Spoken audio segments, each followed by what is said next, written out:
The seasons can play a big role in the beers that we brew. If you think about it, your tastes go towards different flavors based on the time of year. So at Rock Bottom, we might look in the summertime where we have perhaps a little bit more on the lighter, crisper, easier drinking side of things. Maybe a few more wheat beers that kind of fall into that fruity sort of category. We make a summer honey ale in the summer that we brew. We sell a whole bunch of that beer. People really enjoy that light, crisp, little taste of honey flavor that comes out of that beer. As we move into the fall, we feature Rocktoberfest, which is an Oktoberfest style beer that mirrors the dates of the big festival in Bavaria, which is great. Wintertime, we will focus on a more wintry, higher alcohol style beer. In the past, we've done things like big Scottish ales with vanilla added to it. We do big Belgian beers. This is when you see a lot of the strong beers coming out, is in the fall and into the winter. And the winter months kind of stay pretty consistent with those larger beers, Russian Imperial Stouts, bigger IPAs, things like that. As we move into the spring, we'll see those lighter beers start to come on tap again. As we move into wheat beers, lighter flavored beers, we'll start featuring some fruit beers again that time of year. So really thinking about the seasons and making the connection between what's happening outside and what's happening inside with what people are drinking.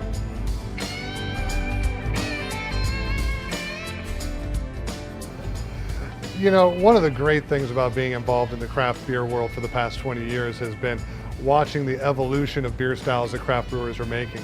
So there's a lot of innovation out there. So, whereas 15 years ago we talked about the barrel-aged beers were coming on strong and we're learning how to work with those.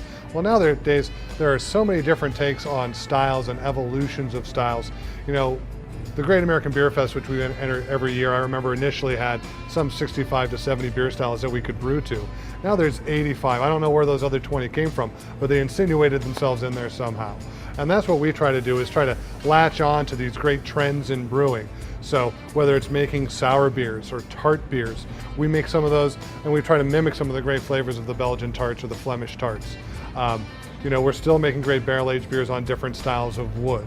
And we're looking at the trending styles. So, IPA has become so strong over the past bunch of years, but inside of IPA, there's now Imperial IPA. We're coming up with Session IPAs, which is kind of a crazy thing. I think it may be a pale ale still, right?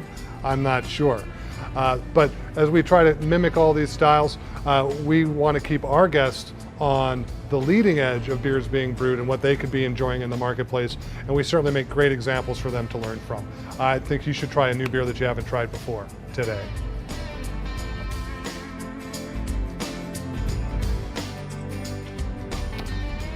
One of the great things about working in craft beer today is, we observe new brewing traditions, but we also harken back to very old brewing traditions.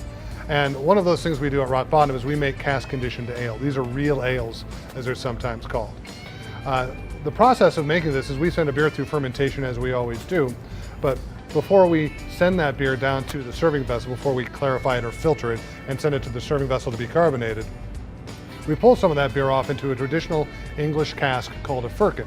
It's a little 10.9 gallon keg. When we pulled some of that beer into the keg, we add a little bit more sugar. There's still some yeast in with the beer, and so when we cap up the cask, the yeast will create a secondary fermentation inside of that cask.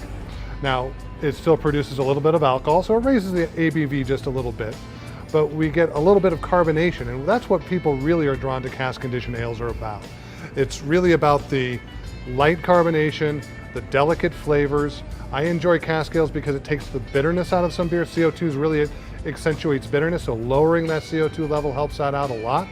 So this is a great test or opportunity for learning that you can give your guests, is to take a sample of our red ale on draft and match it up with a red cask conditioned ale, so the guests can really see the difference that just a little bit of process alteration can make.